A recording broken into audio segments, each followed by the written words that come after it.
Welcome to Next to Madison, a podcast to help you live your best life. Welcome back to another episode of Next to Madison. This is episode 134. This might be one of the most important episodes that I've done. We are talking about vaccines. I'm bringing back a previous guest of mine and the guy from Balance 7 about how to stabilize your pH. He is coming back on to talk about the history of vaccines, how vaccines are made, how vaccines are tested, and then we're going to go into the COVID vaccine. He is not anti-vax, he is more pro-vax, but he is here to give us an educated opinion, and any questions you may have had are going to hopefully be answered in this episode.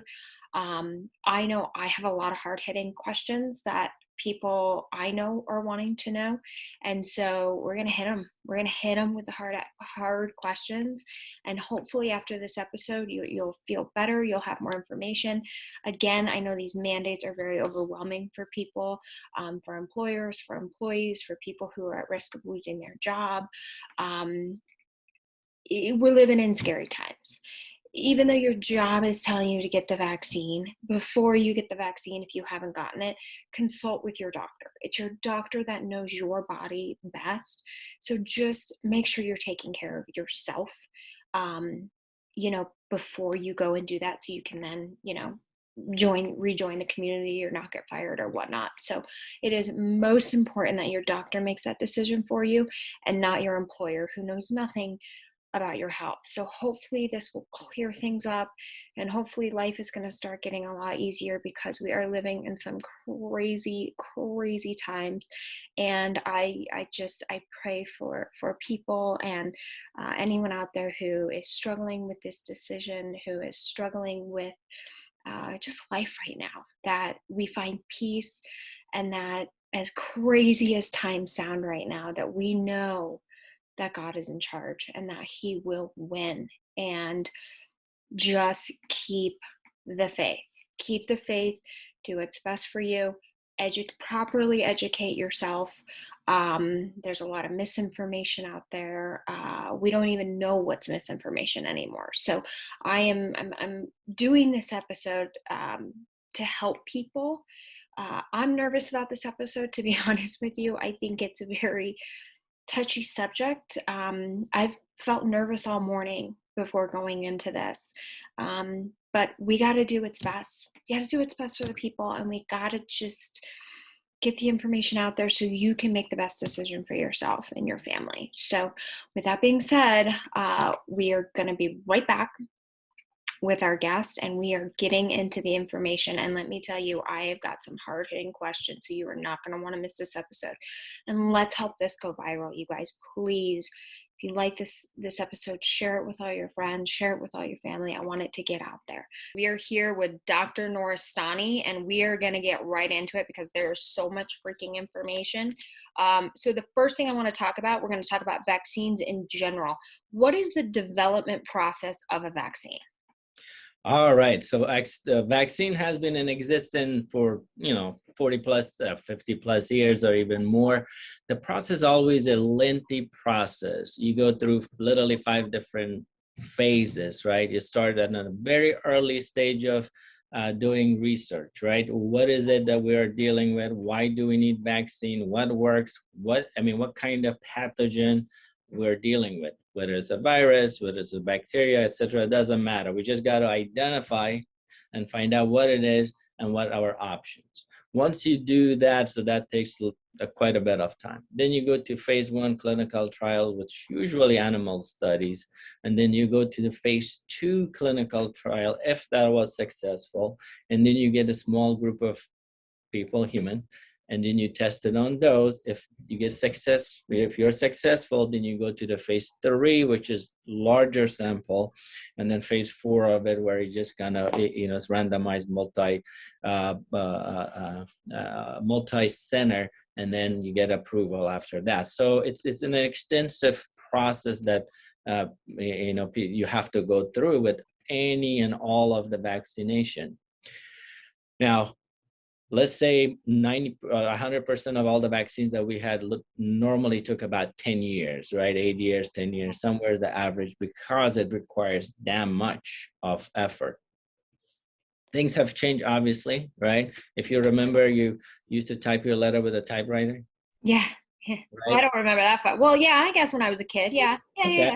So now all you have to do is, hey Siri, send a message, right? It takes 2 seconds to write whatever you want, as opposed to go in and type an email. So it's going to take you days, right? So technology has changed, therefore that period of what you need to do shorten too. And then we'll talk about later on about it, why the reason why it has shortened and what make it possible moving forward. We're not going to see anything in the rest of our life that's going to take that long, and it shouldn't take that long because of technology.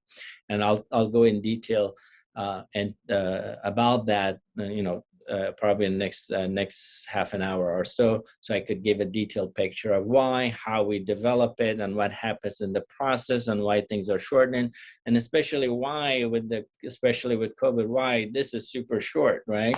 We develop it at the speed of light, and why, and there's a lot of concern about it.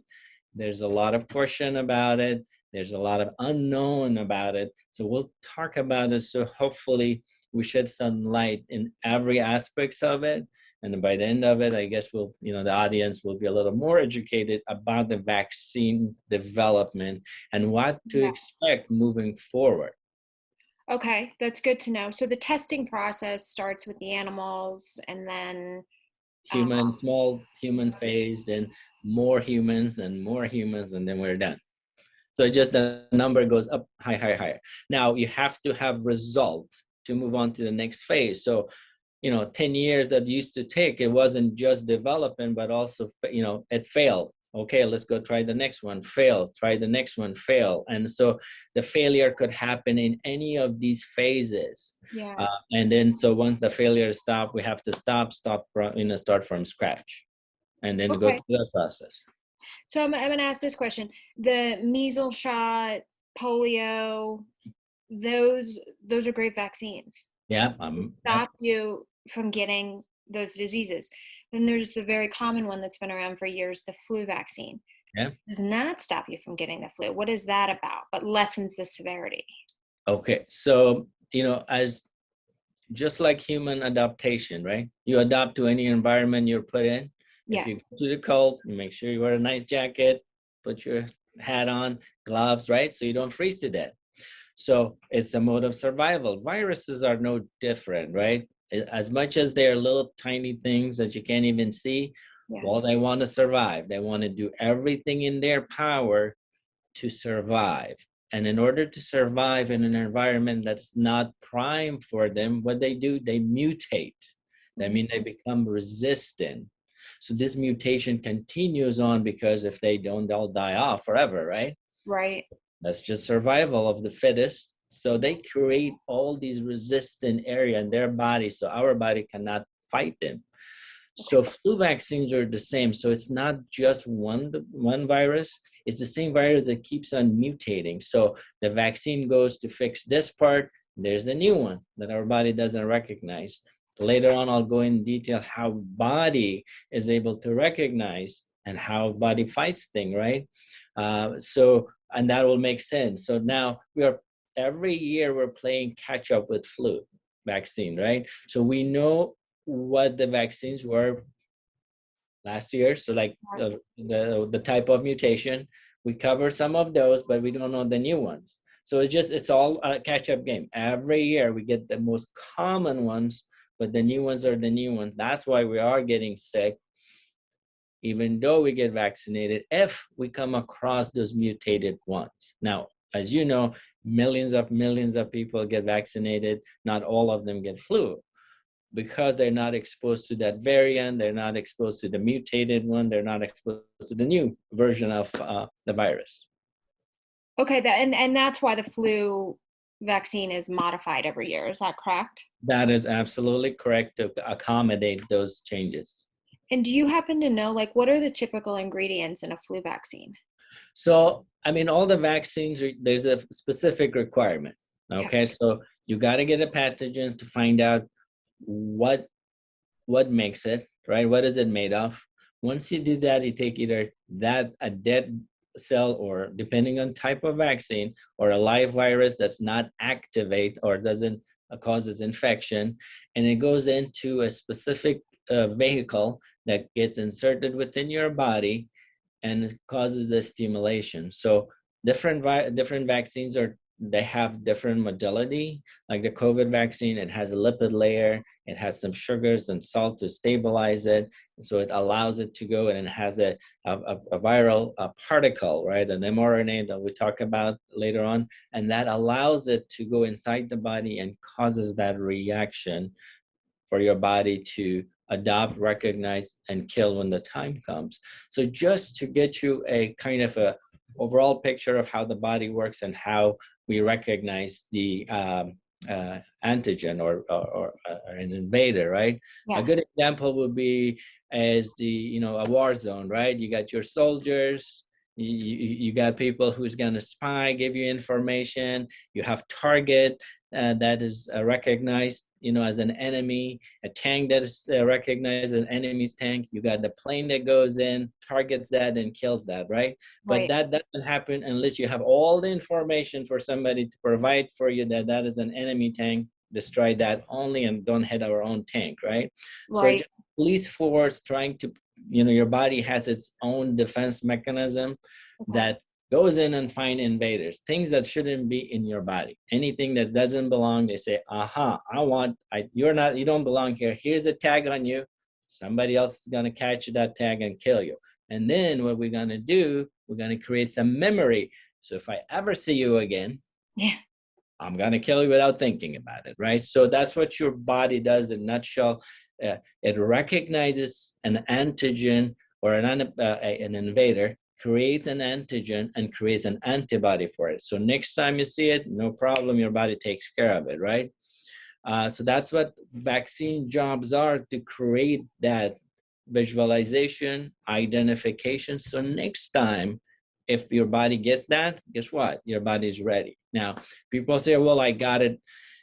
Why am I getting why I got an injection and I got COVID, whatever other a flu or any other disease process, because it takes time. It takes your body a couple of weeks to respond, to basically get all the soldiers ready for the battle. All that, creating the memory, creating that bonding, creating that force requires time. So that's why it takes your body a little longer to respond to this disease. If somebody got COVID, got better, they not got better because they just got better on its own. It got better because your body's mounting that response to kill all the viruses, right? Yeah. And all these vaccine gave us opportunity for our body to be ready before something happened, because now my body knows it. Anybody comes in, we're done. We're gonna take you down. So why is it that, and I don't know this, so what the measles, the mumps, the chickenpox, the shingles, you only have to do that once, where the flu shot you have to do every year? Well, so remember, there's not much mutation. It's all about mutation, right? So those don't mutate. Those other diseases don't mutate. Right. Okay. So, but so sometimes we get the booster shot, right? Every 10 years or so, you have a booster shot. Like the whooping cough or the tetanus. Right, you get a booster because you know what? After years, your body forgets, some of those cells forgets that you had this disease, and you might not mount the response. So you send a small reminder saying, hey guys, make sure to keep that in the memory just in case something happened, you're ready. Yes. Okay. So that all makes sense. So we're gonna get into it. We're gonna get into the COVID vaccine causing so much shit around the world. But yeah, this is just strictly information. So the first question I want to ask, what the hell is a spike protein? So just for your viewer, a little background on what I do. So they can actually take you seriously. Serious. This coat doesn't mean anything anymore. I think everybody's a doctor now. They put a white coat, said chimney doctor, and you got Everybody's a doctor. So, I've been practicing internal medicine, hospitalist physician for 15 years, and I also do critical care medicine. So I am the forefront of the disease. I have seen the disease from the first day it hit US. We had patients till now. What I talk to you is a real life experience on day to day, including today, that I'm going to lose a couple of people. So the disease is real. There's no question about it. Yeah. It kills people. There's no question. 5 million people worldwide has died, and over 700,000 people in the US has died. So it kills, right? So it's a real disease, real threat, and it's one of the worst disease I have seen in my life in 15 years because it has so much complication, and the problem is we don't have answers for it, right? All the drugs we throw at it is just we're hoping to get things better. So from that standpoint, so you get a real life of what I do every day. As a matter of fact, I'm sitting in the hospital as I'm talking to you. So if you see a code blue overhead, I will run. Yes, right. Their lives are more important, but hopefully everybody's okay during this next 40 minutes. Yeah. So the viruses viruses are made of proteins, the specific proteins, right? They have a DNA or an RNA, and then it's the composition of it, right? So they have to function. So they do their basic life requirement like the way we do. We have a DNA molecule, right, that define who we are. So does viruses. Some of them are DNA, some of them as what's called RNA. They have these coding within them that define who they are, who they need to become as an individual. I call viruses individual, by the way. A little mean little individuals. But I mean, some of them are good too because we use them. But anyways, they're made of protein. They have a specific protein on their outer shell. And one of these important proteins are the spike protein, right? The spike protein is a small little virus that goes inside. They go inside the body. It binds to the cell from the top, the surface, and it squeezes in basically and goes inside the cell and takes over the machinery of the cell. So it tells the cell, our body cell, say, hey, I own you. Produce more of me. This is what you need to do. So they take over the cell, and our cells become slaves to them, and they got to produce more of the virus. And then once they produce that, they die. The cell dies, and guess what? These little millions of the viruses goes to infect to the next cell, and so on, until that's why we get so sick, because these cells start dying. Our body cell dies because now they go to the next one, to the next one, to the next cell, and the process continues. So that spike cell is the most important cell there because it just kind of it attaches itself. That's the attachment point. So we took that, we figure out this part is very important. Now we're going to do something about that. So we're going to create something that just go in and attach to the spike protein. It blocks it, right? It clamps it and saying, I'm sorry, you can't go in anywhere. Because once the antibody goes in and clamps, the surface, it doesn't have the lock and key. The key doesn't go inside the lock anymore. And guess what? The virus eventually dies because there's nothing to infect, right? They don't have anything to feed off, and then they'll die because they just can't, they become useless, literally. Okay, so what other vaccines use the spike protein? So spike protein this is specifically for coronavirus family, right? We got 4 types of coronaviruses, a family of viruses. There's the 4 main. There's a bunch of them, but there's 4 of them that causes problem. We had remember we had an outbreak of SARS, and we had MRSA, the Middle Eastern version of it. These are all coronavirus. It's the same virus that causes havoc then, it's causing now. It is just a different mutated form of it, a different family of it. So, so when we see a virus, we do what's called a gene sequencing, right? Mm-hmm. So back in the days, gene sequencing took like 5-10 years, right? It's just a long process because we didn't have the technology. Guess how long it takes now? One day, 3 hours, 4 hours, all these small little genes are kind of sequenced, so we know exactly what they have, what they're capable of. Okay. And hence one of the reasons why things are moving at the speed of light. So we'll get to the production part of it.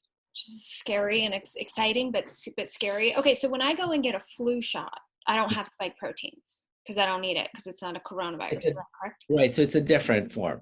It's a different. So this is the only vaccine on the market right now that has what's called a spike protein. So this is pretty new to all of us. Oh yeah. I mean, we just 2 years ago, literally just So do you have nobody but God has the answers, right? What do you mean? I don't have that. Meaning, like, what do you think the long-term side effects of this might be? Don't know. God knows. You know why? I'll tell you why. I mean, we do have some data in the since it started, right? See what potential could cause. I mean, this disease could cause. We have people who have died from it. We have people who come now to the hospital with some consequence of, not a lot, but you see. So what happens in 8 years from now, 5 years from now, 10 years from now, it's anybody's guess. We just don't have it. It's brand new, right? It's a brand new disease. So I don't know. And nobody knows, because if anybody tell you that they do, then they just lie. That's why I said I know you don't have the answer. Wait, okay, so now we need to talk about the other two vaccines because they all have the spike protein, the three of them that are out there. There might be more, but it's three you mainly hear about, the J&J, the Moderna, and the Pfizer. Yeah. Now let's talk about the two that have what's called mRNA technology. What is that? So we have DNA, which is a double-stranded helix. You see it in all the movies. And then you have a single strand of that is called a messenger RNA. So basically there's nothing more than a protein, not the one that you take for a workout, but it's a small tiny little protein, and that protein is also designed the same way. And that little protein have a message encoded to it. Its message say, produce more of me. It's a viral message, says produce more of me. It goes into your cell and tell body, hey, this is an instruction. It's an instruction package. Do this. So your body does that, right? So that's all the messenger. It's a messenger that tells your body to produce a specific protein, right? So now all the cell, the little spike protein we talked about, the little tiny level, that one also has it's a protein, right? So it has a messenger RNA. If we could isolate that and tell somebody to, hey, this is the message, I want you to produce a bunch of those. And we could do that now because we have the technology to isolate that and take the infectivity part of it out, or just take that part and tell the body to, hey, it's your turn. Go ahead, produce 1 million of that. And why do we do that? Why we take the little piece and put it in our own body and saying produce? Because we have the best machinery available in the world, our own cell that produce tons of these little proteins, spike proteins. They don't do anything because they're just little tiny protein, and your body now goes through that process of initiation, recognition, and what to do about it, because it's an invader, right? So basically, giving memory cells the opportunity to recognize, if I'm going to see you next time, you're a bad guy, I'm going to send the soldier to kill you. That's what the body does, right? Yeah. So basically, that's it. So messenger RNA is just nothing more than just a package of information saying produce protein. My job, your body's job is to produce this, a specific instruction. So why do you think J&J didn't use the mRNA, but just the spike protein? Okay, so J&J is different, right? I mean, we have different companies making different type of vaccine. And now, remember, when we start this whole chaos, it wasn't one company doing it or two, like hundreds of 150 plus different company was trying to come up with answers. So everybody's trying everything to see what works, right? So J&J did that with, with the DNA as opposed to RNA or a messenger. It still uses a virus as a vector, right? They injected you a virus, and then they gave you the virus, and the virus tells, goes in, does exactly go to the cell and tell the cell to produce that. So it's a different way of delivery system. Okay. Okay. There's nothing wrong with either one. mRNA is a lot easier to deliver compared to that, because I don't have to use another virus as a vehicle, right? So it's just kind of a covert op. I'm going to send this little thing inside as a message that I want to get to the cell. Now, what they do is what is called the inactivation. They kill literally the virus, everything else. So the virus not active, it doesn't do anything. Right. But it does one thing. It goes to the cell, goes in. Remember, they have the key, and Yeah. it goes in. And guess what happened? When they go inside, it releases that package information. Now your body produced that. So it's just a different way of delivering information.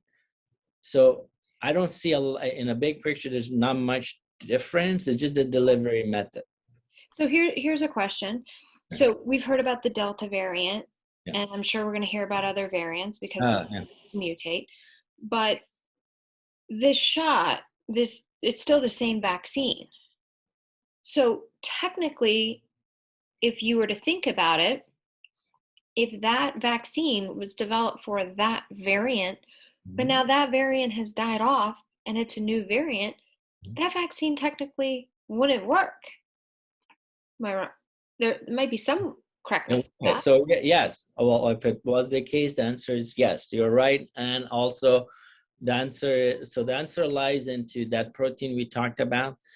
With all the coronaviruses family, it's a family of coronaviruses. If you look through them, they all need that spike protein to one extent or another. It's one of the largest protein on it, and one of the more infective protein on it. So they're gonna use that in one way or another. So the mutation happens, and it happens pretty much all the time.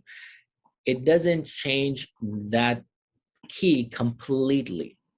Okay. So now, if it changes completely, then guess what? This all will be, the vaccine will be absolutely useless. But it is a tiny enough so the vaccines are still effective. Now we're going to have a variant that may not be, if it changes its shape completely, then yeah, we got to come up with a new vaccine that fights against that one, just like we modify our flu shots every year. Then we have to modify our COVID shot every year in order to cover for the ones that this vaccine doesn't. And so has mRNA ever been used in a vaccine before, or is this the first time? So I'll tell you, science is really kind of complex, right? Nobody has nobody can say that, oh, I was the creator. No, everything is based on the research that was done before your time, 10, 20 years before our time. So identifying what is mRNA and getting that to a point is stabilizing it. So now we go back 60 years, and now we have developed the mRNA technology. So it's never been used in a vaccine before? No, this is new too. Yeah. So we knew about messenger RNAs, but it hasn't been in a vaccine. No. Now there are some experimental things that I have done, yes, but no, not. This is new package. Does that honestly worry you a little bit? Well, so yes and no, and I'll give to the yes and no part of it. It worries me because obviously it's developed in a short period of time. I don't know the long-term effect of it. Okay, so obviously everybody should be worried about that part of it. I don't know the unknown part of it, right? Yes. But I also know that what I know is technology has caught up finally. And I know moving forward, you're not gonna wait 10 years ever again in order to get a vaccine. The vaccine is gonna be developed very, very fast. So talk about that. Let me just get my phone off because it keeps on going off. Let's talk about just the development of it, why it's so fast, right? We talked about these phases, right? Each one takes time. Now, did we have any animal testing for these vaccines or no? They had to do everything stepwise. So the testing process didn't change during COVID, okay? But I'll tell you what's shortening, okay? Okay. So the time that, you remember the research part the clinical parts, all takes time. Some of it is because it requires a lot of time to research. Some of them require money, right? Money talks, right? Each phase requires to raise tons of money and in order to get to the next phase, So now if I told you that, you say, hey, listen, if I had $1 million right now, I could buy the car I need, or, give me $100,000, I'm going to lease till I pay it off. So you paying the car in 10 years as opposed to in 1 minute, right? So if you had the option, somebody gives you a lot of cash to do that. So right. That process shortened, and this is what's happening right now with a bunch of those phases. But clinically, there was no shortcut in a sense of like, oh, we're going to give it just because we are in a hurry. So what happened was, remember, the biggest chunk of time takes with research part of it, identification. Now we know coronavirus 10 plus 15 years, we know coronavirus is in existence, and we have tons of data on coronavirus itself. So there wasn't anything new virus, right? We dealt with it so many times. So we have all the information. The only information we didn't have is this new mutated coronavirus, the new one.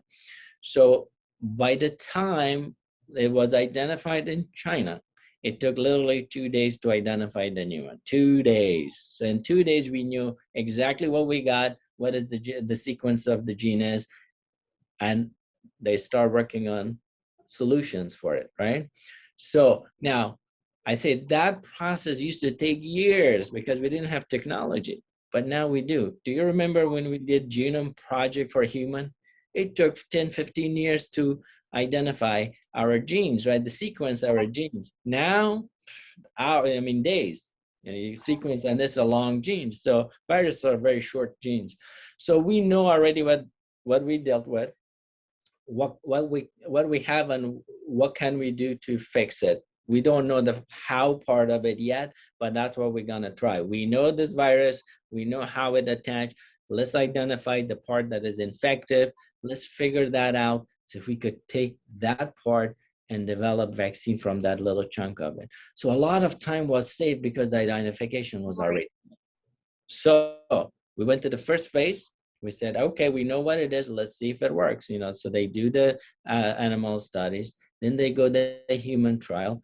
Now the phases became shorter and shorter because the amount of people they used on multi-level. So they didn't wait for research to finish completely and do phase 1 and phase 2. So a lot of them was clamped together because of the availability of money. I didn't have to wait for money to raise, and also for production purposes, because it's a plug and play game. I already had all the production that I wanted because all these other vaccine does the same thing more or less. I'll just have to switch one thing, and I don't have to create another factory. I don't have to create another line. I could use the existing equipment, modify it a little bit, and that saves a lot of time. And if somebody throw at you at $1 billion, then you say, I'm not worried about it. Let me test it. All I don't care about money. I want to test, see what works, and modify, test. Do the science part of it, right? So you got unlimited resource. So obviously things you're gonna find solution a lot faster. So from that standpoint, but if they did the same thing, they had to go to phase, research, develop phase 1, phase 2, and then kind of go from there. So why isn't it able to stop people from getting COVID? Okay, just so once again, no, it's not about. Is it just because they mutate? No. So you're still gonna get COVID, but your body's gonna kill it, right? That's the whole point of vaccine. So you can't stop the COVID going in, right? You breathe COVID, and you breathe air, the COVID's gonna go in. But the beauty of once you're vaccinated, your body will kill it. So you can't stop COVID from getting inside your body unless you're wearing a mask, right? So you be protected your airway. So COVID's gonna go in, and so one of the biggest dilemma we're facing, vaccinated, unvaccinated people, and saying so no matter what, you're still a carrier, whether you're vaccinated or unvaccinated. It's irrelevant. That's the new research, which is good, because so many people were saying like, oh, it's only the unvaccinated that were that were spreading it. And so we would all sit there and be like, oh no. But now we know at least we all carry it. But it sounds like if you have the vaccine, then you're protected. So why would you care if somebody's not vaccinated? Like Well, a person.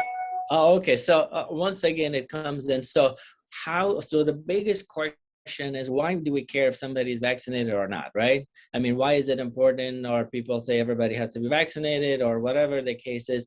You know, you heard the word, herd immunity, right? Immune, Yeah. everybody become immune. So when you don't have a lot of people get infected on a continuous basis, right? Yep. Do not give the opportunity for the virus to mutate. The more time the virus has to jump from person to person, from people, from population to population, the more chance it has to mutate. So that is the only reason saying, okay, if everybody got immunized, the virus doesn't have opportunity to mutate, because guess what? If you are immunized, if it comes in, it kills it. So it doesn't give it an opportunity to stay long enough for it to mutate. So the longer the virus is around, the more mutation is going to happen. And guess what? Our vaccine is not going to work towards it. And, there's not much we can do, because virus has to survive. So that's the whole concept. So I'll always tell people, look, because you're vaccinated doesn't mean that you're going to be carefree. You can, because you're protected. Maybe somebody else is not. So if you're a carrier and you go to somebody who's not vaccinated, for whatever reason, there's a chance they're going to get sick. You get them sick, right? Mm-hmm. So from that standpoint, I always said, you still have to practice the same way as you did before. Just be mindful and careful about, being in large congregation, indoors, etc. Because even though you're safe or got a vaccine and you're not going to get as sick, somebody else might not get it and you might get them sick. So from that standpoint, that the whole argument of if everybody was vaccinated, we're well protected. Well, I wish we were the mainstream media right now, because this seems Yeah. very like logical. Like that makes sense. Like when you turn on the news, you hear this underlying tone of just like this anger, and nobody really knows what's like totally going on, but you're hearing like, we must keep the vaccinated protected from the unvaccinated, where in actuality, if you're vaccinated, you're protected. So it's actually the vaccinated that need to be Worry about the unvaccinated. So it's the opposite. But the thing is, if they're unvaccinated, that was their choice. So why should you have to protect them? So why can't everyone just go about their lives, right? You know what I mean? Like that. I mean, that's my theory. But this is a good time to bring in natural immunity of all those people that actually got the real virus. I call it the Wuhan vaccine. It's what I call it. Hey, listen, doesn't matter. It's the virus, however you call it. Right. So why are they not acknowledging that? Yeah. So the virus is there. They know to attack it. They have antibodies. What's going on with that? So one of the thing is that we know, even for people who are vaccinated now, so we have data there, that obviously over time your immunity goes down, right? It's just natural with everything, right? So especially with these viruses, so your immunity goes down. So what we have discovered, and I'm not 100% sure about the levels, right? That we have seen a decline in the level of people who had the virus, okay, and then you look at those numbers, you see a decline through time. So as the time goes by, your immunity level decreases slowly. So that is one. So even though you're immune, but the levels are lower. Now, do I see patients who had COVID and have a second round of COVID? The answer is absolutely yes. Are they as sick as the first time? The answer is no, at least based on my experience here. So that's good. But, it's just kind of, now, getting vaccine is going to guarantee you that the immunity stay level up to here? No. Also, when you get vaccine, the same scenario, it's going down slowly, at least for this virus, it's going down and down slowly time. That's why, the booster came in after 8 months. So all of these viruses, after 6 to 8 months, we have seen a decline in numbers. As a matter of fact, I had a couple of patients, I send them for a lab just to see where they're at. They're older folks, and their level was undetected. So Meaning, means they didn't have the capacity to fight. Their antibody level was just minimum to none, right? oh, so From they needed the booster then. the booster then. So what I'm saying is now your immunity, natural immunity is no difference, right? Over time, it goes down. And hence, the recommendations saying, hey, maybe get a shot. So, at the end of the day, if any of us are safe, the answer is no, because either we are carrier, right? Either we are carrier Right.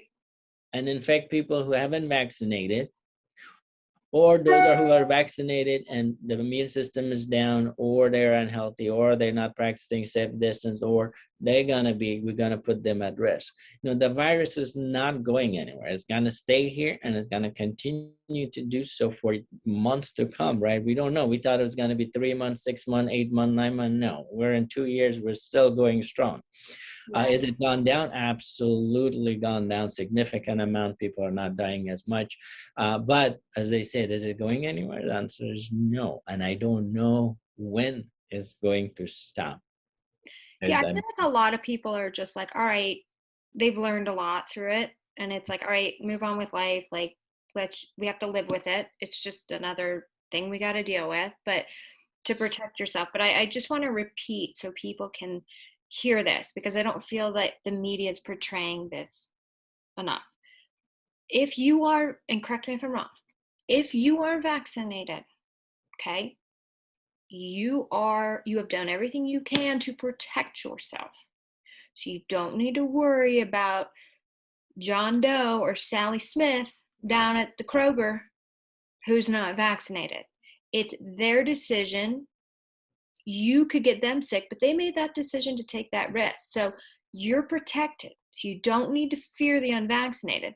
Was that correct? Correct. All right. So I think, you look at us as in general, as a society, right? The well-being of a society is not individual, it's a coherent. Everybody's part of that. We do our part to protect each other or be safe, or, now individual choice or individual choice, everybody has the right to choose however they want to. Get your information, but please get proper information and then act upon it. Now, we have a lot of patients who has certain religious restriction while I can't transfuse them blood, even if they're bleeding to death in front of me and they're 25-year-old, but they say, you know what, doc, I do not want to be transfused. Okay, there's nothing I can do. You're gonna die. I understand, and they will die. Their choice. I mean, you say, hey, listen, this is so simple. Let me get you a unit of blood. This is as simple as it gets. But guess what? People don't want that because their belief, however they believe. Now, with these processes, I say that because of its impact, not only individually, but in families, but workforce, the economy, everything gets impacted in the pandemics. And when that happens, steps are being taken, sometimes on the right direction, sometimes in the wrong direction, in order to correct the problems so the society in general could survive. Now, we could talk about missteps the government took, misstep people took all day long, because from both sides of it, there's tons of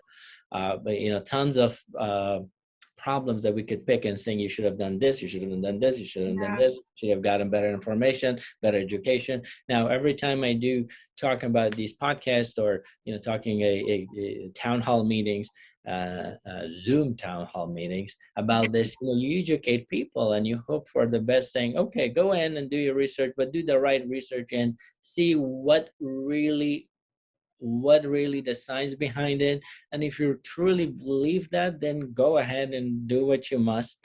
And if you don't, you don't. We all, we're living in a very educated society where everybody has access to everything.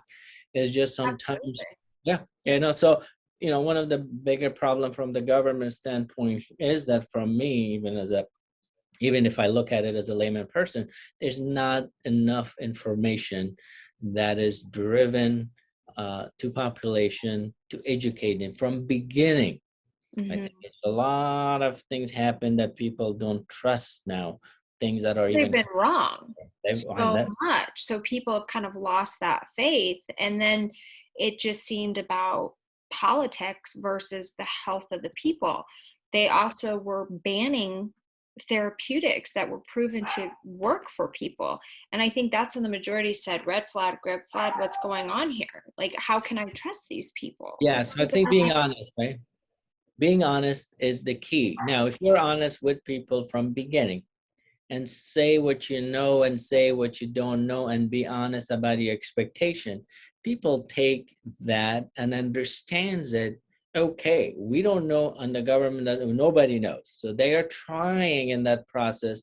And of course, mistakes gonna happen because we don't know, and people will be more accepting because you are taking everybody to the journey as opposed to hiding the facts and talking nonsense, because then nobody's gonna believe you, because a lot of people are saying, wait, you know what, nah, and you lied to me so many times, I'm not gonna listen to you anymore.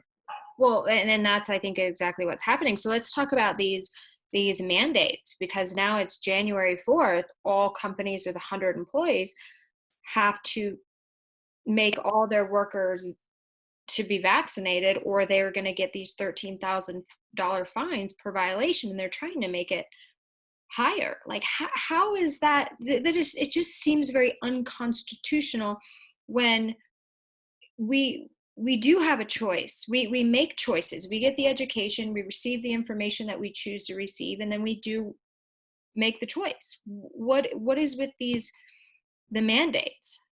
Yeah. So as I said, I think it's money. So, well, think about, I mean, just kind of, I as a physician who works at the hospital, obviously, because of what I see day in, day out, it's different. So I might have a little bit bias toward it, but what I'm saying, everybody has a choice, individual choice, right? Yeah. Now, if the mandate comes in, you got politicians that makes those decisions, right? Why do I have to pay taxes and everything, right? Oh, you're drinking water, you have to pay tax. You're driving, you pay tax. You have a house, you pay tax. You buy clothes, you pay tax. You eat, you pay tax. I mean, every shower you pay, everything is tax, tax, tax, tax, tax. So somebody's making decisions, somebody's making money. That's part of existence here, right? So mandates are, as I said, there's certain ones that are mandatory. And I said, I want to get back to, as I said, mandate vaccine. Just remember that I said everybody's a carrier, correct? No matter who you're vaccinated and unvaccinated, you could be a carrier. But if you are vaccinated, that because your body is fighting off and killing those viruses faster, so the chances of you infecting others are a little lower. We don't know the data of how percentage, etc. So they're basing some of that decision on that. Okay. But I mean, me personally, I am for this. And I'll tell you a good example, but it's been absolutely phenomenal. I'll tell you why. We get flu. And he's talking about the mask if you're listening to this on audio. Yeah, mask, just regular mask. So we used to get hundreds of patients, thousands of patients a year with flu, just real common cold and flu, and we admit patient and people die from it. This 2 years, I had 2 patients. 2. It's unheard of. It's just completely. I thought they were just marking them all as COVID. No. I mean, so we test, right? Everybody gets tested. So I'm saying the reason it's not because you know what? Because the simple mask is doing the trick, means you're not sending all the virus out. And also, obviously, the COVID virus taking over a little. But I'm saying, finding, instead of banning this, putting this, find a better solution, right, to the problems. And that's not my job and your job. That's the government job. That's why they get all the money from my paycheck, right? To make that's why I think they're useless. Just my opinion. Oh, don't get me started. But I think most people at this point are like, why do we even need politicians anymore? My God, they're all bomb paid. Well, I think part of I'd love to party with them, but I don't know if I trust them. I think part of it, the biggest problem is, also educational level at the highest level. I mean, kind of, hey, who is giving you information? It's very important, right? The decision makers are not in the 99% of politicians are not physicians, right? They're not doctors, they're not medical person, right? So who gives them all the information in order for them to make the right decisions, right? For example, I'm in the hospital, I tell a nurse to do A, B, C, and D. If Yeah. my information is wrong and she does A, B, C, and D, she's gonna kill somebody, right? Yeah. But the information that's presented to some of the politician in a higher level, if those informations are not correct, that's what they're gonna act on those information, right? So when they act on those information, they're gonna make the wrong choices sometimes. And we Yeah. see it not just this time, throughout history. Yeah. It's like the too many cooks in the kitchen, right? I feel like there's That's just right. too many damn people in that thing. I'm like, let's just wean out. Let's just have like a competition, like a warrior competition. Whoever loses, we'll just get rid of 75% of them. We'll have 25% do the job, and we'll be better off. But anyways, let's go to first of all, there's so many states that are suing now. Do you really think these mandates will go through? I think there's going to be a lot of pushback on them. Well, depending on which state, right? Some of them are already enforced. California is enforcing Well, some New of them York, already. California. York, yeah. So the big ones are already doing that, and it's just a process. I think this is struggle, this fight as go on till COVID. As long as COVID is in existence, that's gonna exist. I don't. It's just become part of way of life. You're gonna drive, eventually gonna get a ticket. This is just a struggle. You're gonna get COVID sooner or later, or somebody's gonna. So every time somebody brings up COVID, I'm doing this as an educational thing, but I always say that word's not allowed. And they go, why? I go, law of attraction. The more you talk about it, the more you think about it, the more you bring it into the universe. Now we're all connected universally, so we're in this collective mindset. And if all we're hearing is COVID, COVID, COVID, COVID, it's all on the forefront of our minds, and it's going to continue to be around. So let's use the law of attraction and not use that word and not think about that and move on with our merry little lives and watch how fast it vanishes. That's just me. I don't smoke weed. I sound like I do, but that's just my thought. Are you sure? If I did smoke weed, is that a joint? Is that the... yeah, exactly. Okay, so we have so much to cover and we don't have a ton of time, but we've talked about, sorry, my dog is barking at something. Okay, let's talk about first we're going to go into what is causing myocarditis in the vaccine. So, obviously now we are learning, more data is coming in, people have specific presentation post immunization, right? So basically you're stimulating your immune system, right? And so we have some a category of disease called autoimmune disorders, right? What that means, your body is attacking you because it was stimulated for whatever reason, okay? So myocarditis means inflammation of the muscle of the heart, okay? Just when you hit yourself and you fall and you get bruised and it's inflamed, right? It hurts and it causes pain. It's inflammation. So imagine that inside the muscle of your heart. So that happens, the exact pathophysiology, we're still not sure of how, but somewhat the immune system is attacking our own muscles, causes inflammation of the heart and causes myocarditis. So that is one. For example, the other one is the risk of, some cases of strokes have happened, some case of clotting has happened, so beside these minor stuff, there's some major report. Now, no matter what we do, there's no way around these side effects, right? Because human beings are different. They respond to things different. So from the standpoint of frequencies, right? That's what we judge, saying if we do something, there's a good chance that some people are going to die, and there's no way around it. I'll give you, even in building a road, it's going to cost you a few $1 billion extra if the curve was shorter than longer, and therefore people are going to die in that curve if you didn't make, if you didn't spend the money. So with this, we don't know, everybody's so different because human beings, we're internally so different that we respond differently. So therefore, you just said it right there. That's why the mandates are scary, because they're treating it as a one size fits all when people are very different. So continue on, sorry. So yeah, you're absolutely right. People are different, their reaction different, their body react differently. Now, these causes, the cases are very infrequent, very limited. So in an overall picture, I mean, it's the number is extremely insignificant, 1 in 1 million, 200, 500,000. Now, if you're that one, obviously it's 100%, right? You got it. So, you know, and that gets you back to the choices, right? Yeah, there's a very tiny bit of 1 in 1 million chance that I'm gonna contract the virus. I might not want to take that 1 million chance, right? That, I mean, when you go to the hospital, you get trauma, you get blood transfused, right? Yeah.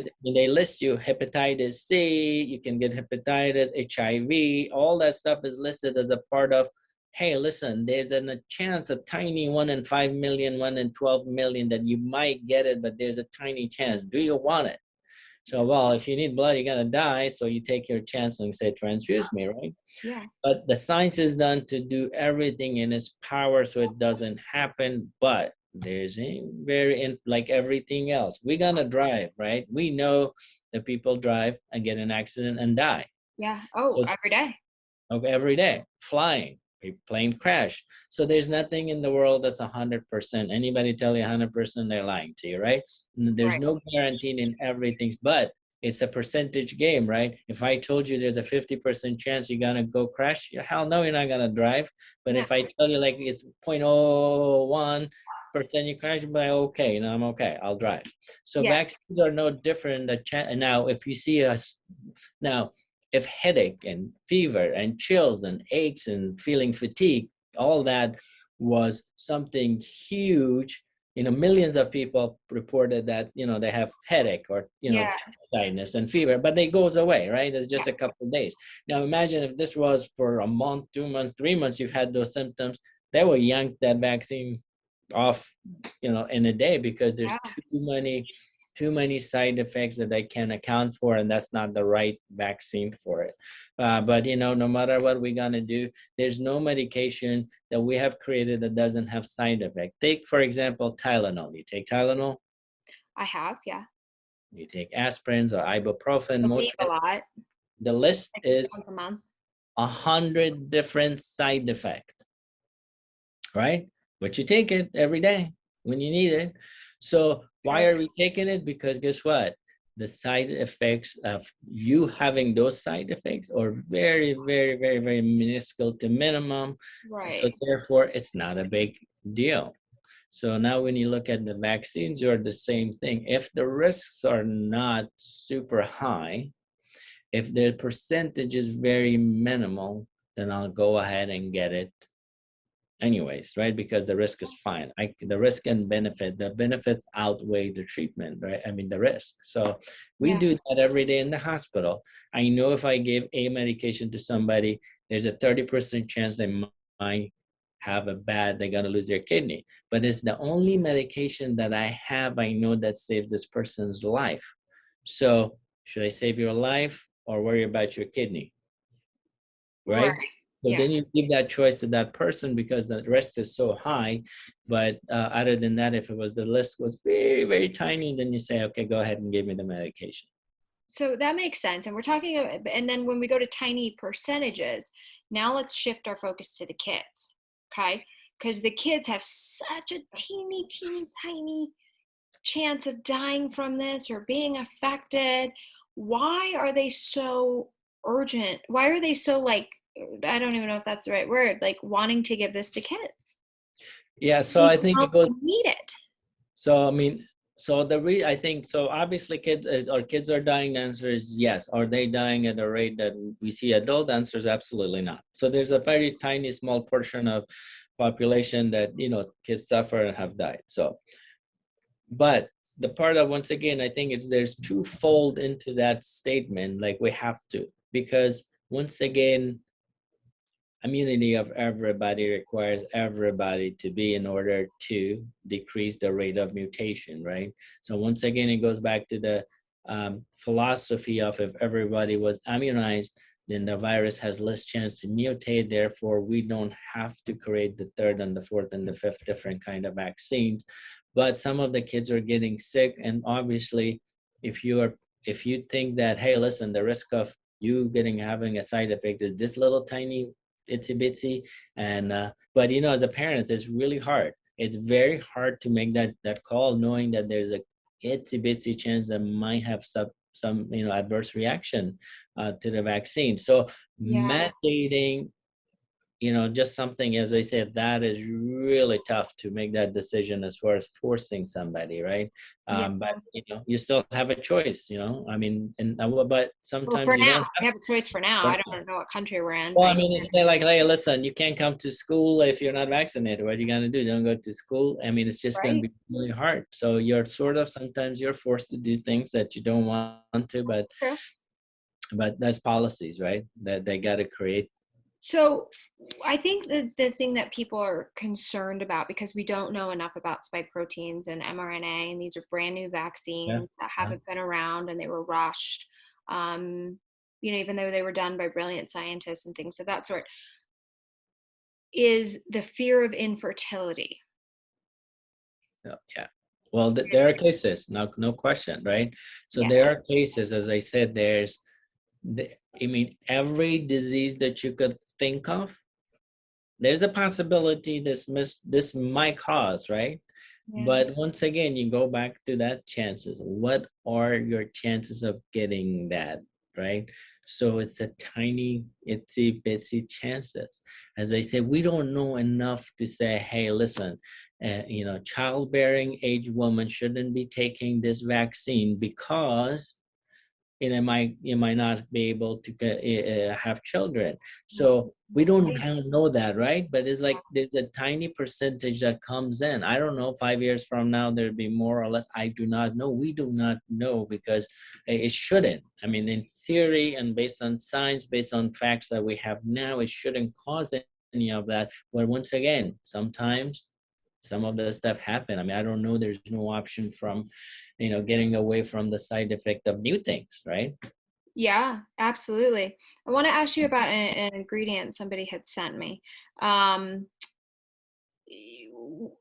does the vaccine have MRC5 in it? Ah, okay. So that's the short answer is no. Okay, and I'll go into detail because a lot Okay. of people talk about this, because of what MRC5 is, and there's actually three other cell line that comes from two cell line that is coming from a fetus, aborted fetus, and then another, there's a third one that is coming from a gentleman who was 65 years old. So there's a lot of religious debate and thinking about whether the CR51 is, and how this part of that. So I'm glad you asked, because I want to clarify this based on facts. Okay. So about 60 plus years ago, scientists developed that technology and put it in a cell, and they took a fetus from, a 14 weeks baby, and they used the kidney cells and also their lung cells in order to see if they were infected with viruses, a specific virus, whether they're going to reproduce those viruses. Okay, so they used that cell from that time. Now, why they took the fetus cell, I do not know, but they did, right? So now those cells have been cultured over and over and over for the last 50, 60 years, right? Okay. Now they are using that cell, for example, Pfizer vaccine. Now they use the cell to test to see if we inject the particle of the virus within it, whether it's going to replicate the virus itself or not. Okay, so by doing that, they looked at it and said, no, the virus doesn't reproduce itself. It just reproduces that spike protein. So that tests are done only in lab to see if the cells are produced or not. There was just a testing phase. It was a testing, nothing to do. Now after the testing, they said, okay, we know for a fact that the cells that are infected with these tiny viruses or mRNA that we're going to inject, they're not going to replicate the virus. So we're safe. So once they made that recognition, okay, that was it. It was a testing at the clinic site to see whether they replicate or not. And that is it. The vaccine contains those ingredients that I told you, the mRNA, a polysaccharides, the fat molecules, and some salt and sugar in it to stabilize it and inject it. That's it. There's no fetal tissue or in any shape or form. And even those tests that I did, it was the cells that has been basically recreated for past, I don't know, 40 plus years. The funny part is, the crazy part is, I don't even know why the hell they use that, because we have all the technology to use whatever the hell the cell to just figure it out. But it's become a standard to a lot of cells, to a lot of some of the laboratory that test that. It's just an easy growth. But once again, there's the third one. They use the 55-year-old cancer patient who had a lung cancer. They took the cell and they inject this virus, because guess what? Cancer cells are producing all the time. They don't die. So they keep on producing to do the testing. So right now we have the technology not to go back the cells that have been grown for 40 plus years and, So from that standpoint, absolutely no. The answer is they don't contain any of that. The cells that comes from there. There's no information, or there's no material from that. Are you familiar with that company, Project Veritas, okay. So they had a video of a woman that came forward, a whistleblower from Pfizer, and she had emails. There was proof. It's verified proof of people saying, yeah, don't mention that we are using aborted fetuses. And you're absolutely right. So I don't know why they don't mention it. Once again, transparency, right? Yes. Tell me what the hell you're doing. If you're using it, then tell us. What is the big deal, right? If you're using, just say, hey, this is what I'm using. So I think, I'm not sure the details of, who sends emails and all internal emails, but what I'm saying from a scientific standpoint, the test was done on those specific cells to see whether they're going to regenerate the virus or not. The vaccine itself does nothing to do with it, has contained none of that. Now they say, I know they put the Pfizer, it says CR, they just show some of that on that clip, the 5-minute video stuff. And that is scientifically proven. That is it was more of misreading on that video. There was one video that I saw, and misinformation from that part of it, because even though it's true, Pfizer did some with us in association with another that did the testing on that specific cell lineage, but has nothing to do with what is inside the vaccine itself. It was just, how you do testing in lab, and then you get the proof of concept and do that, and then you know exactly how to, because we have so many better ways to raise basically these viruses and then get that little protein. So they're not going to use any fetal protein, any fetal cell to do that. So why can't we access the full ingredient list of these vaccines and what's in them? From what I'm looking at it, you should be. There should not be a reason why they shouldn't give you a list. The list that CDC has a list, right? Ingredient that it has specifically A, B, C, and there's like 8 different ingredients. It's listed there, and it's also listed things that it doesn't have. Okay, and that's 100% accurate? Correct. Well, less faith in these 3-letter agencies. Well, so yeah, but you know what?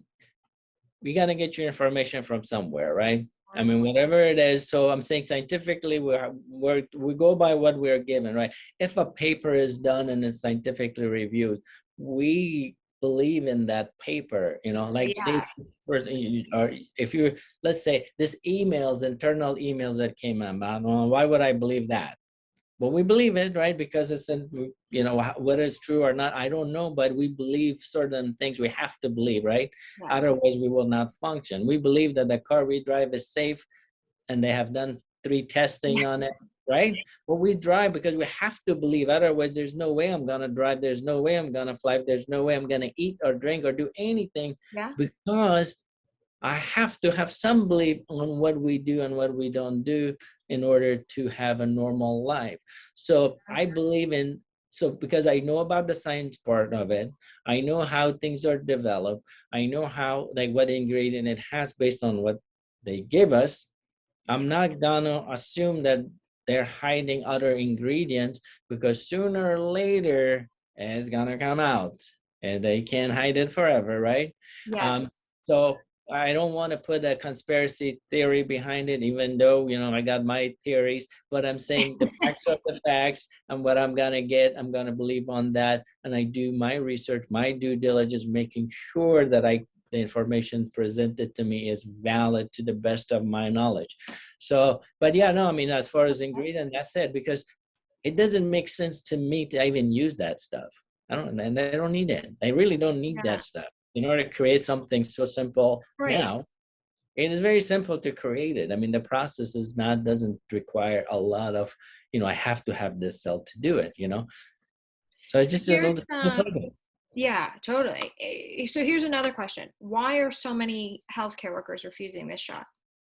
So I think so. Healthcare workers are human being, just like everybody else. Everybody has a personal belief, a personal stance against things, right? I believe that, I have the right to carry the firearm, right? That's my belief. If you tell me I cannot have it, then that's my belief.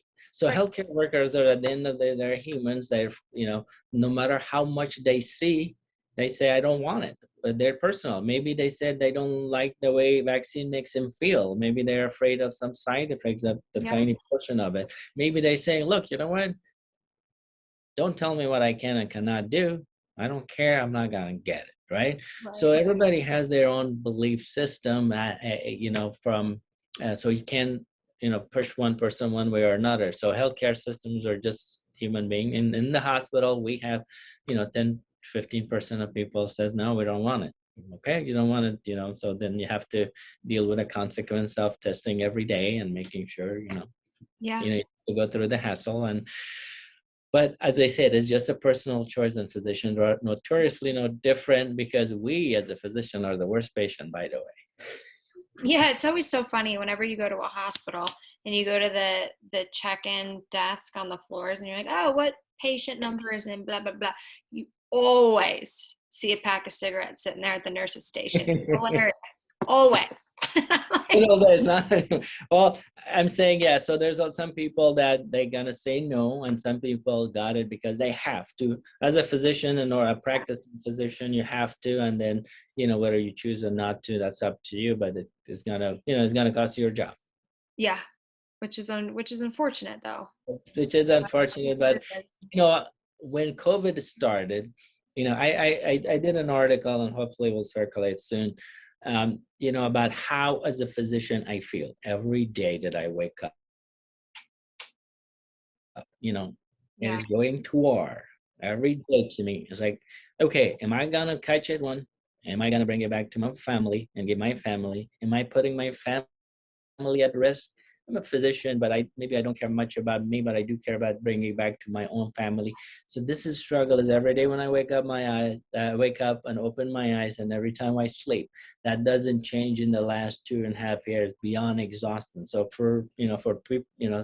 so it becomes really personal, right? You're going to war every day. There's no exception, right? Because I am facing the sickest of the sickest, and all they have is gazillion particles of COVID. So I go in knowing that these people have COVID, and I got to protect myself one way or another. Yeah. So why do you think that, and we'll wrap up with this, why do you think there's no commercials for the vaccine? Like we have commercials for every other drug out there, and at the end they're like, oh, it might cause you to lose your arm, suicide, nausea. Is it because there's too many side effects?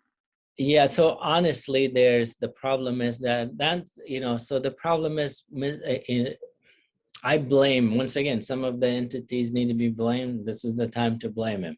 Yeah. Why aren't you not doing more and do commercials, create all kind of, push as much information as possible on a routinely basis ad nauseum, feed people information and the right information, so people don't have a million questions. They saying, okay, I saw the list of the side effect, and the percentage of those side effects, so people are informed and make a decision, so they don't have to go somewhere to a site where It's Yeah. complete chaos, right? So they could get their information. As And long as they're accurate, though, because I think accurate. Oh, a I'm lot of talking people accurate. have lost touch in the news, where it's like, oh, you saw it on the news, it's definitely not real. Like a lot of people have gotten to that point because so much of it is just false now, and unfortunately, that's what it's come We to. don't So have, I don't know if people are going to believe anything anymore. I and think I have my beef. I have my beef. yeah, Even now, I use certain medication that I started in Central Coast. I was the only physician doing that, and they stopped me from doing it. They forced me not to do it, continue that treatment, which showed some improvement and promise. Everything else that we use, the drugs we use, they're not working. I mean, yeah. they do a band-aid, but we don't have a true cure as of yet, right? Everything else that comes in is just a trial. Is it working? Is it not working? So I think the saddest part is that we still haven't come up with a drug that takes care of patients. Yeah, even though there was proof that there's other drugs that really helped people, but Yeah. I feel like this is the biggest corruption in history. It just boils down to money.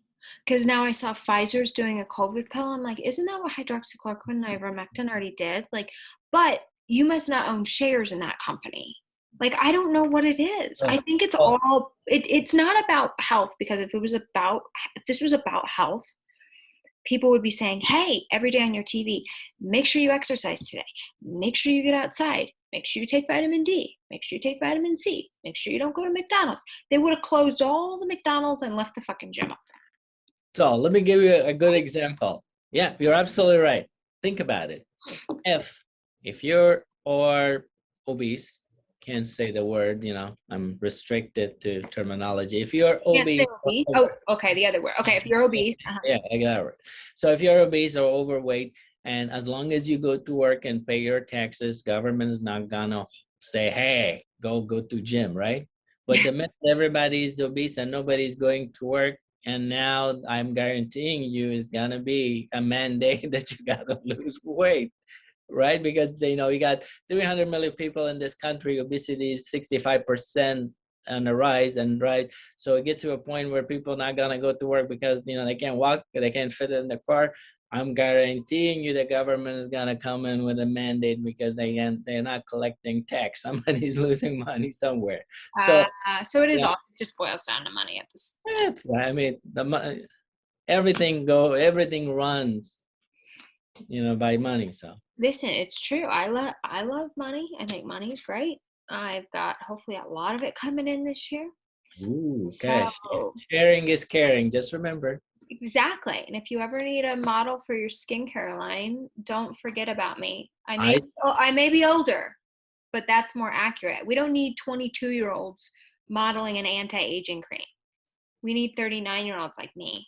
You want to look 15, you look already like 20. Exactly.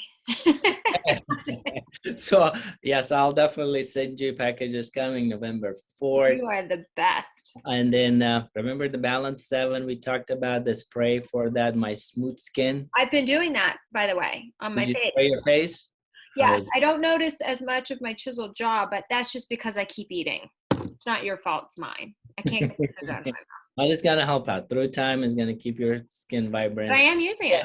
But I'm really excited about what I'm gonna send you the package, and then we'll talk about it in another session exclusively about that skincare. And we'll Yes. detail of why we just break down a little bit science, make it nice and fun, and people understand. So it's gonna be a fun session. More to come. Well, I'm excited about that because everybody wants to look good. Yeah, I don't know anyone in my life that's like, nah, I'd rather look like shit. I just don't. it's true. You know what I mean? You gotta look good, right? You gotta stay healthy, eat But right, exercise, drink your Balance 7, and spray your smooth skin. exactly. And the other thing too is like, what is it? There's so many options out there when it comes to that stuff. Like even with the vitamins. So it's hard to see like what's really gonna work and what's Yeah, and clean beauty and things like that. But we'll go more into that. We'll try to Yeah. stick on the topic of vaccines. We'll educate your audience about skin a little So more. if we don't all die from the vaccine in 10 years, we're going to look amazing from this new skincare product he's got coming out. So everybody keep the faith. Oh, that's pretty funny. Yep. So, Right? Why yeah, not? yeah, as long as you look good, doesn't matter. Inside doesn't matter. It's outside. That. That's why I used to laugh and people would be like, "Oh, you look good." And I was like, "Yeah, I'm kind of like I'm a government building. Like it's pretty nice on the outside, but once you get on the inside, you're like, what the fuck? There's pictures everywhere. The toilets don't work." Well, yeah, true. But we judge the book based on its cover, right? All the time. Although I got a very in-depth health screening, and surprisingly, with the amount of stress I'm under, I smoked for 20 years. I had a perfect health. Yeah. And I'm Well, like, it shocks me. It must be hereditary. are you sure they screen everything, the right things? Ooh, your Yes. insurance doesn't pay for the ones that you should be testing. Oh, the lung scan. No, there's a bunch more. I'll send you a list of what you should be testing. I don't smoke anymore, but I did. Yeah. Well, you don't. Oh, that's good. I mean, you don't smoke. You just extended your life for 10 years at least. Yeah. And save lung cancer. There we go. Yeah, exactly. I just need to make sure I have enough money to live as long as I'm going to live. After this show. Yeah, right. That's what I told in my intro. I was like, please send this. Please make it go viral. It's going to be very informative, blah, blah, blah. Let's help it go viral. Let's do that. It'll be fun. All right. So, Dr. Nooristani, thank you so much for coming back on the episode. You guys, I believe it was episode, 129 was his first episode he was on. He was talking about his new product, Balance 7, which helps balance the pH level to allow your body to work the way it needs to. If you haven't listened to it, go back and listen to it now. You're going to want this product. I was lucky enough to get a free bottle. I can verify that it's amazing, and I will pay for it in the future. It's great. And he's got more products coming out, which we just talked about. So go to balance7.com, correct? That's it. Balance 7. The word balance number 7.com. Perfect. And I'm sure there's a contact if you have questions about the vaccine or anything we talked about today. Is there a contact where they can reach out? Yes, you can just go to balance7.com. There's a section for Ask the Doctor. Please just forward your questions and I'll answer it as soon as I get them. Okay, perfect. All right. And you guys, thanks for tuning into another episode. This was a very important episode. This was a hard episode for me to do because I am a very unbiased person. I'm very in the middle. I'm very respectful of everybody's views, and I try not to be judgmental, even though we can all be a little judgmental. So this was a hard interview, but we got through it, and I thought it actually went very, very well. And again, I just consult with your doctor before doing anything, even though your job's making you do it, really talk to your doctor. And if your doctor says it's okay, then go ahead and do it, but do what's best for your body right now after doing the research, because you don't want to have those side effects if you could have prevented it. In the meantime, the most important thing that you can ever do in this world is to be kind. You don't know what they're going through or what their situation is, so don't be an asshole. On that note, we'll see you next time to find out who's next. Hey, your host here, Madison Malloy. Please make sure to subscribe to the show on all podcast platforms, and please rate and review us on iTunes and Spotify. Also, if you have any questions or comments, you can email us at contact@nexttomadison.com. I thank you again for listening. Bye.